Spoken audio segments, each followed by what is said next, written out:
नमस्कार बंधुरा आज के चले एकदम अन्यरकम एक रेसिपि निये। आजकेर रेसिपि हलो चिंगड़ी पोलाओ। बाड़ीते कि करे झरझरे चिंगड़िर पोलाओ बानानो जाय एबं ता खूब सहजेई बानानो जाय सेई रेसिपि आजके आमि तोमादेर संगे शेयर करब। तो এই রেসিপিটা বানানোর জন্য আমি এখানে 500 গ্রাম বাসমতি রাইস নিয়েছি এবং এটাকে আধ ঘন্টা জলে ভালো করে ভিজিয়ে রেখেছিলাম। তারপর জলটাকে ছড়িয়ে নিয়েছি। আপনারা বাসমতি চালের বদলে গোবিন্দভোগ চালও ব্যবহার করতে পারেন। চালটাকে ভালো করে ছড়িয়ে জল ঝরিয়ে নেওয়ার পর এবার আমরা মূল রান্নার দিকে ফিরে যাব। একটা বড় জায়গা নিয়েছি, রান্নাটা বড় জায়গায় করলে সুবিধা হয়। এবং বড় জায়গার মধ্যে আমি 3 চামচ মতো সাদা তেল দিয়েছি। তেলটা হালকা গরম হলে একটা বড় সাইজের পেঁয়াজকে আমি এর মধ্যে দিয়ে ভেজে নেব। এরপর আমি অ্যাড করব একটা বড় সাইজের তেজপাতা, 3টে লবঙ্গ, এলাচ, একটা বড় দারচিনি স্টিক। সমস্ত কিছু দিয়ে আমি পেঁয়াজের সাথে ভালো করে একবার মিশিয়ে নেব।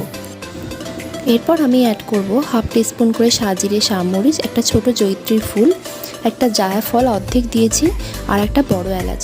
সমস্ত কিছু আমি ভালো করে মশলার সঙ্গে মিশিয়ে নেব।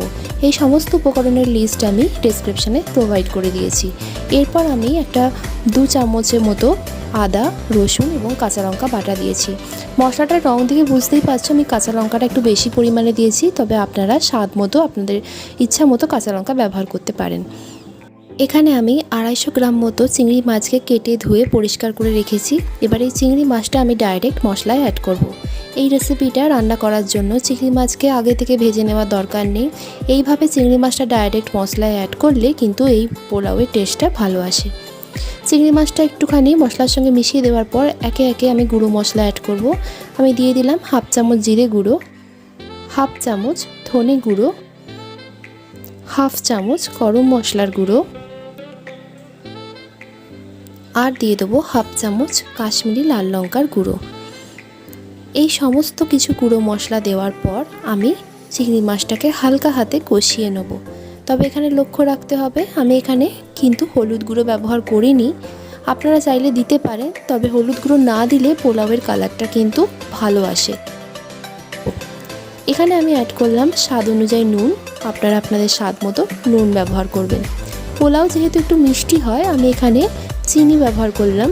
আমি এখানে একটা বড় চামচের চিনি ব্যবহার করেছি। আপনারাও স্বাদ মতো চিনি ব্যবহার করবেন।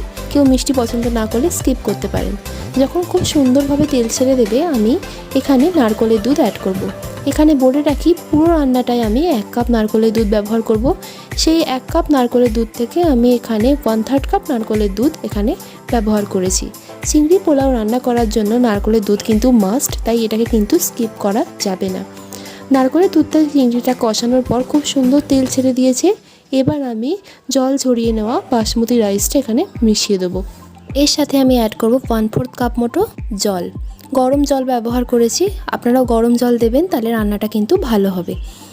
এবার আমি চালটাকে ভালোভাবে মিশিয়ে দেবো এবং এখানে লক্ষ্য রাখতে হবে মেশানোর সময় চালটা যেন ভেঙে না যায়। পুরো চালটাকে আমি ভালোভাবে গ্রেভির সাথে মিশিয়ে দিলাম। রান্নাটা যদি তোমাদের ভালো লাগে তাহলে অবশ্যই কিন্তু ভিডিওটাকে লাইক করো, কমেন্ট করো, শেয়ার করো অবশ্যই। এবার আমি এখানে বাকি নারকেলের দুধটাও মিশিয়ে দিলাম। নারকেলের দুধটা দিয়ে দেওয়ার পর আমি পুরোটা আরেকবার ভালো করে মিশিয়ে দেবো। এখন আমি এখানে ফ্লেভারের জন্য অ্যাড করব কাঁচা লঙ্কা এবং গরম মশলা গুঁড়ো। এখানে আমি 1 চামচ মতো গরম মশলা গুঁড়ো অ্যাড করেছি। গরম মশলা গুঁড়ো দেওয়ার পর আমি আবার একটু ভালোভাবে মিশিয়ে দিলাম। এরপর আমি এখানে অ্যাড করব কাঁচা লঙ্কা। আমি এখানে 4খানা কাঁচা লঙ্কা ব্যবহার করলাম। এতে কিন্তু ঝাল হবে না, তবে একটা সুন্দর ফ্লেভার আসবে। আপনারা যদি চান তাহলে স্কিপ করতে পারেন। এবার আমি এটাকে ঢাকা দিয়ে দেবো আধ ঘন্টার জন্য এবং চালটাকে সেদ্ধ হতে দেবো। আধ ঘন্টা পর ফিরে এসেছি। জলটা দেখছো পুরোপুরি টেনে নিয়েছে। আমি ধার থেকে ঠিক এইভাবে চালটাকে আস্তে আস্তে নাড়িয়ে দিলাম। একটা চাল আমি একটু টিপে দেখব যে চালটা সেদ্ধ হয়েছে কিনা।